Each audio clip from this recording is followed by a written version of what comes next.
What's up? It's time to level up your strategy with the best starting hand in poker. I'm Mike Brady alongside Poker Pro and Upswing coach Gary Blackwood. Welcome to the podcast, everyone. We all know how to play aces as aggressively as possible, but today we're going to talk about the other side of the coin, when you should be slow playing with pocket aces.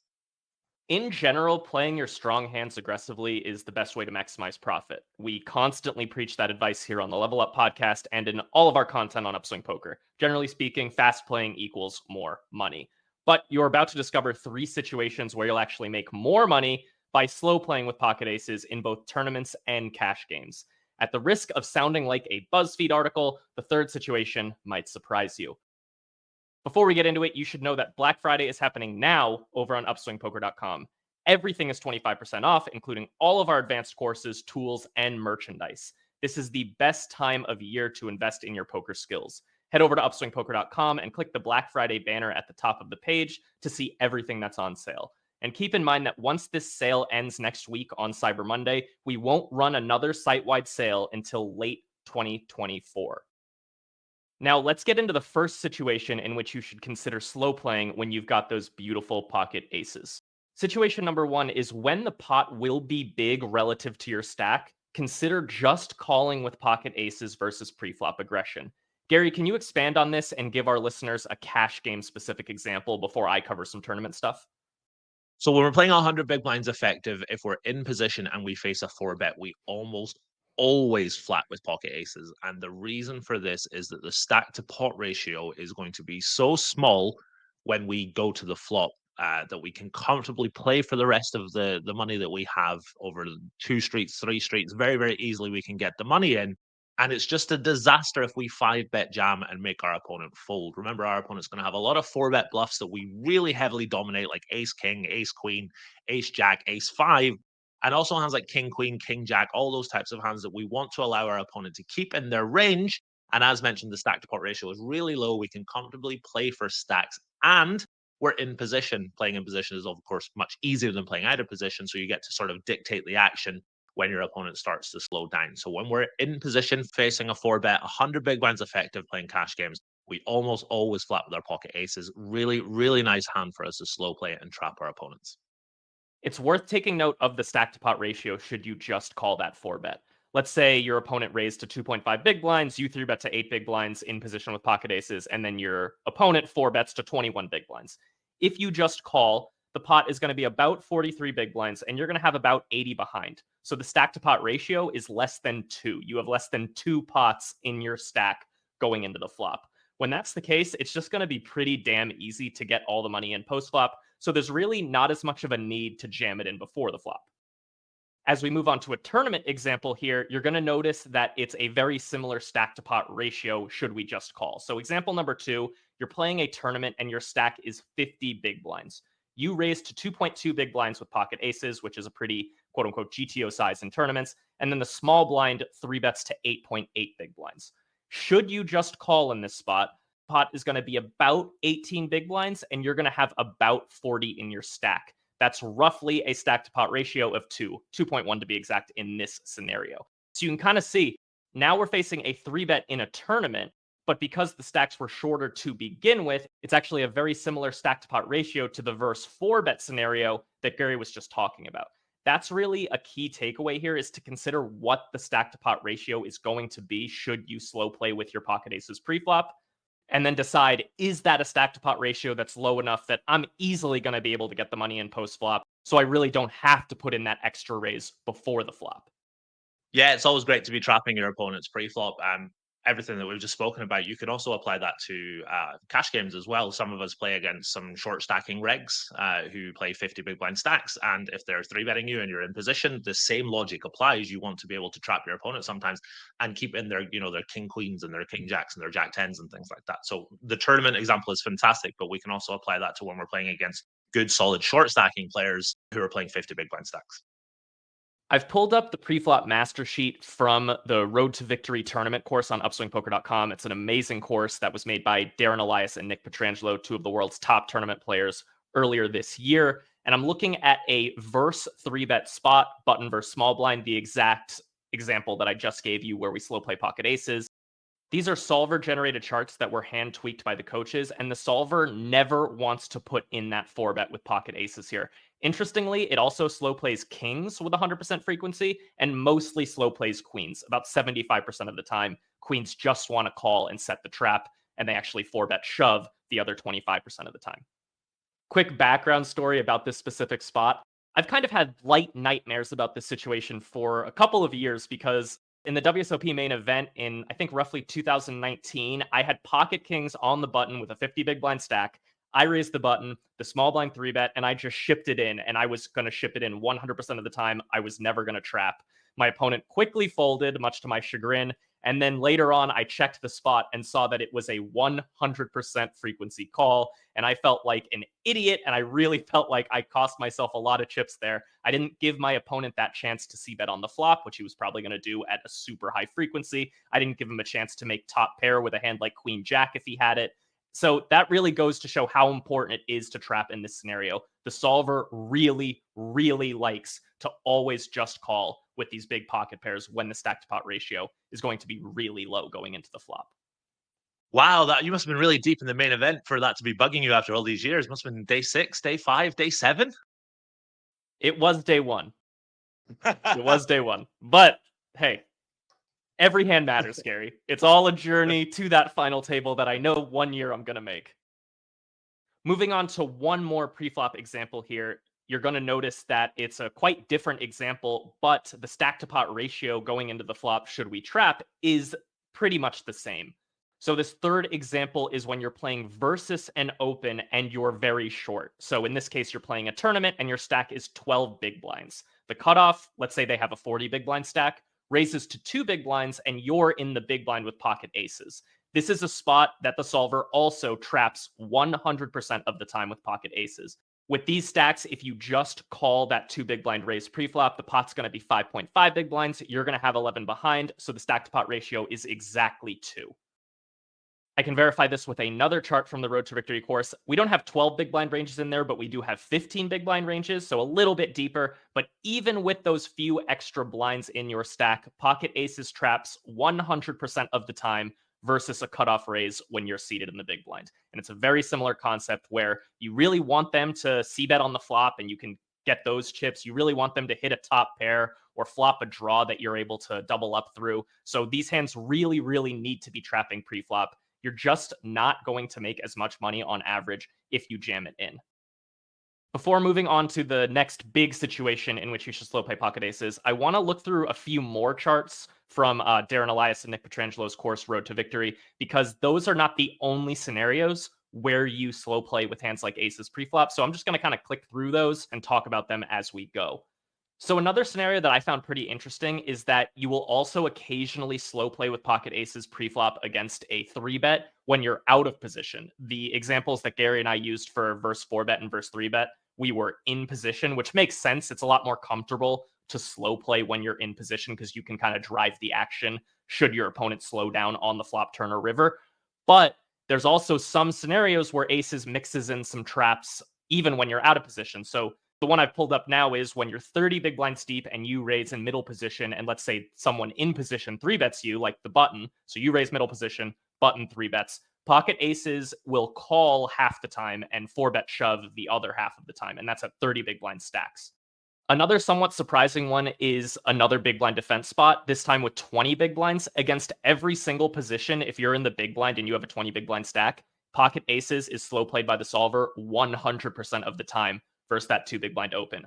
That one is pretty surprising to me because if you call there, the pot's going to be 5.5. You still have 19 behind. So the stack to pot ratio is like 3.3 thereabouts. And the solver still chooses to slow play a good amount of the time. So the stack to pot ratio doesn't need to be exactly around 2 for slow playing with aces to be the right play preflop. It can also be a little bit deeper as well. Another fairly surprising situation where pocket aces get slow played preflop is when you're 100 big blinds deep and you're facing a 3-bet and you're in position. So say you raise from middle position, the small blind 3-bets, and then you have pocket aces in position there. It actually slow plays a chunk of the time, around 25% of the time, and then 4-bets the other 75% of the time. I do want to talk about a major caveat to this. When the solver comes up with these ranges, it's playing against the solver and finding the equilibrium strategy. And the equilibrium strategy is very, very aggressive. So when the solver slow plays with pocket aces, it's assuming it's going to face a lot of post-flop aggression, where the player in the small blind is going to bet the flop very aggressively, do a bunch of aggressive check raising, barrel the turn, barrel the river. Things that your real life opponents won't be doing nearly as often as they should be. So if you want to just simplify and always 4-bet pocket aces, especially against a fairly tight player who probably just has a good hand and they're probably not going to fold, definitely go for it. But I still thought it was interesting enough to share that pocket aces even slow plays with stacks this deep against a 3-bet sometimes. All right, so situation number 1 was kind of 3 situations in 1. Now let's move on to our greater situation 2. And this is really a continuation from situation number 1. When you've slow played aces preflop, like in those scenarios we've just discussed, you should often continue slow playing on the flop versus a bet. Gary, can you expand on this and continue your 4-bet pot example from spot number 1? So one of the things that I mentioned when we spoke earlier about, when you face 4-bet when you're in position, I briefly added it because it's very important. We're in position. So, when your opponent c-bets, it might be a little tempting to raise on certain textures, and I'll talk about those textures in a little second. But remember that you're in position.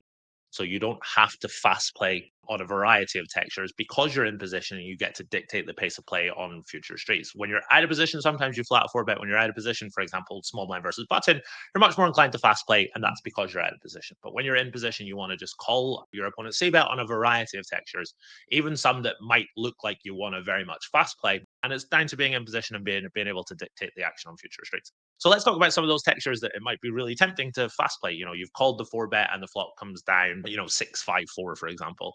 You might think that's a really connected flop. I don't want my opponent to, get there. I want to protect my hand, all those types of things. But when you really think about it, your opponent's 4-bet range, say we're talking about button versus cutoff. The cutoff's 4-bet range doesn't connect with 6-5-4. Your opponent is not going to have hands like pocket fours or 8-7 suited. Some hands like ace-5, ace-4, but you heavily block those when you have pocket aces. So you might think to yourself, this is a really wet texture. I don't want my opponent to get there with a straight. But if you really think about it, your opponent's range doesn't really connect with this texture. So there's no need for protection. There's no need to fast play. You want to just be calling there in position when your opponent c-bets. A variety of textures, the really low connect ones like the 6-5-4, the 7-5-4, etc. Even the really high boards like, King Jack 10, King Jack 9, all those types of boards, you're still much heavily favoring a flat when your opponent c-bets. There are some textures where if your opponent bets, you do want to start to fast play. And they're not the low boards and they're not the high boards. They're the kind of high middling boards like 10-8-7 flush draw, those types of boards where your opponent is going to have a lot of gut shots, a lot of straight draws, a lot of flush draws, all those types of textures. But the vast majority of textures that your opponent c-bets on, where we want to just slow play our aces because we're in position. We can comfortably play for stacks if we want to on the turn and the river. So yeah, we've flatted the 4-bet. Let's be sure that we're comfortable enough flatting the c-bet in a variety of situations and not just sort of panic and fast play because the board is somewhat wet or connected. We want to think about how narrow our opponent's range is and how it doesn't actually interact with a variety of textures. And even on the textures that our opponent does interact with, we still want to be trapping them to allow them to bluff or to think that their one pair hand is good. On the flip side, when your opponent checks to you, you're not necessarily slow playing there when your opponent checks. They're not always check folding, so don't get into the habit of thinking, well, they've checked, they've probably got a weak hand, they're just check folding. Your opponent is doing a lot of check calling in 4-bet pots. Generally, you're doing a lot of small stabbing, so we're not necessarily checking back there. Remember, just because your opponent has checked doesn't mean they're check folding. They do a lot of check calling here, and we do want to start building a pot here with our pocket aces. Going back to when you were talking about facing a bet, there's another really nice upside of slow playing on a board like 6-5-4, which is, not only do you let them continue bluffing with a hand that may have missed, you also let them catch up. I mean, if they have the King 10 suited 4-bet bluff, if they have the ace queen off or ace jack off 4-bet bluff, and they turn a jack or they turn a queen or whatever top pair, you're playing a 4-bet pot and your opponent just turned top pair, you are going to stack them now. So you give them that chance to, hit just enough of the board to pay you off. And then, like Gary said, those scary looking turns really aren't that scary. On 6-5-4, if the turn is a 3 in a 4-bet pot, neither player is very likely to have a 7. I mean, as the in position player, you're actually the one who's more likely to have a 7. You don't really have to worry about your opponent having it too often. Yeah, once in a while, an opponent will do a weird thing and they'll show up with, a hand that you wouldn't expect. But for the most part, in a 4-bet pot, if it comes down 6-5-4 and the turn is one of those nasty looking threes or a nasty looking 7, it probably just isn't going to matter that much. No one's going to have a straight. It's unlikely anyone's going to have a set. So you don't really have to worry about that sort of protection. Moving on to a couple tournament examples. Again, we're going to be continuing those pre-flop examples that we talked about a few minutes ago. So situation 2, example number 2 here is a 3-bet pot in a tournament, 50 big blind stacks. You raise to 2.2 big blinds with pocket aces. Let's say you have black pocket aces. The small blind 3-bets to 8.8 big blinds and you call. So the pot is about 20 big blinds. You have about 40 behind. Suppose the flop is 6-4-4 with 2 clubs and your opponent bets. This is a spot where you're pretty much always going to slow play with the pocket aces. Very similar to Gary's 4-bet pot example. You want your opponent to continue bluffing on the turn. You want your opponent to potentially catch a top pair that now stacks off and doubles you up. And that stuff can't happen if you raise the flop and force them to fold all of their misses. So in that spot, once you've slow played pre-flop in position versus that 3-bet with 50 big blind stacks, you're going to continue slow playing on most flops, generally speaking. Moving on to situation number 2, example number 3. This is a single raise pot. This is the one where you defend your big blind off a 12 big blind stack with pocket aces versus a cutoff raise. Again, let's say the cutoff had a 40 big blind stack to start the hand. Flop comes queen 7-2, you check, and your opponent bets. They're usually going to be betting quite small in this scenario, and the best option for your pocket aces is pretty much always going to be to slow play. They're going to continue barreling on some turns. If they pick up some sort of straight draw, they can potentially catch up with a hand like King Jack if they turn a king. If they have a queen, you're probably going to stack them no matter what. So all of that adds up to mostly wanting to slow play with pocket aces when you're facing a c-bet in this scenario. Keep in mind, there are going to be some spots and some boards where you do want to put in a small check raise or even a check raise shove with the pocket aces. But generally speaking, especially on these dry boards, you're going to want to continue slow playing on the flop. Before we get into the final spot to slow play, I want to let you know that we put together a special sneak peek page on upswingpoker.com for Black Friday sale week. If you go to upswingpoker.com/peek, you can find links to sneak a peek inside most of our courses. There's also a bunch of free preview videos for each course, so go check that out. You can get some free value and kind of get an idea of the coaches and see which ones are right for you. The final spot to slow play is a bit different. Situation number 3. When stacks are deep and the pot is relatively small, slow play on connected flops that are good for your opponent.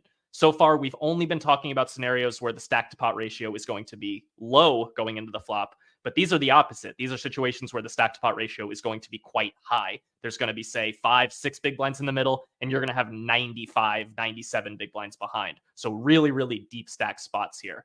Gary is a full-time cash game pro, so this is really his area of expertise. Take it away, bro. You know that scenario you get where you're playing live poker and you get stacked with aces and somebody turns to you and says aces is just one pair, bro, and it's really infuriating? Well, that actually is very much going to apply to what we're looking at here. Single raise pot, you raise under the gun and the big blind defends. There are a variety of textures where you're just always checking back pocket aces. And the reason is that the stack to pot ratio is huge. You have pocket aces, which is just one pair. And most importantly, the board connects really well with the big blind. For example, you open under the gun, the flop comes down 6-4 deuce, 7-5-3. All these really low, really connected textures. Quick tangent, you're not supposed to just check back with your aces, but your entire range is checking back. Some of them are just range checks. Some of them were checking 80% of the time. Some of them were checking 60% of the time. But your pocket aces is one of the main hands that you want to check back. And there are a few different reasons for that. One, the stack to pot ratio is really, really high here. So your aces kind of shrivel up a little bit. That's something that Mike and I have talked about in previous episodes. Two, the board connects really well with your opponent's range. They've got a lot of not only flop 2 pairs and sets and straights that you might not necessarily have, but a lot of like pair plus straight draws and pair plus flush draws that you don't have. So lots of really high equity hands. And 3, there are a decent amount of ace highs that your opponent can call with when you see bet, and obviously you block those hands. So let's quickly break down how we construct our pocket pair c betting range on this scenario. If the board is something like 6-5-4, you've opened under the gun, the big blind calls, you're supposed to check back virtually your entire range. If the board is something like 8-5-3, your aces check back the most. And it kind of ladders down. So your aces will be virtually always a check back. Then your kings will bet a little tiny bit more, queens a little more, jacks a little more, and so on until your pocket nines are the pocket pair that you bet the most. And that is purely down to protection. Your pocket nines need a lot more protection than a hand like pocket aces. So that's kind of how we construct our overpair range there. But your ace is very, very high frequency checkbacks. Moving on to the next part, that's not just under the gun versus big blind. It's not just MP versus big blind. There are even scenarios cutoff versus big blind where we're supposed to check back. Our aces virtually always. If we're on the button, for example, and we raise and the big blind calls, we do a lot of checking back with aces on a variety of textures. They are really quite similar to the boards that we've just looked at. The really low connected 6-4 deuce, the 7-6-3, even the middling boards like the 9-7-5s, the 8-6-4s, all those types of textures. Now, our c-bet frequency is going to go up a little bit with pocket aces here because we're not as terrified as we are under the gun versus big blind, but we're still checking back our aces at a very, very high frequency. And the reason is that we have just one pair. The stack to pot ratio is huge, and our opponent connects really well with these textures. So we've got to be really mindful of checking back. And the last thing I want to say is that your aces need no protection. You know, we've spoken about the laddering effect, if you like, with your pocket pairs, but remember, your aces don't need to protect. If your opponent has queen jack offsuit and you've got pocket nines, that queen jack has got like 30% equity. So when you see bet, your opponent is never calling with queen jack offsuit. So you deny that 30% equity when you've got like pocket eights or pocket nines.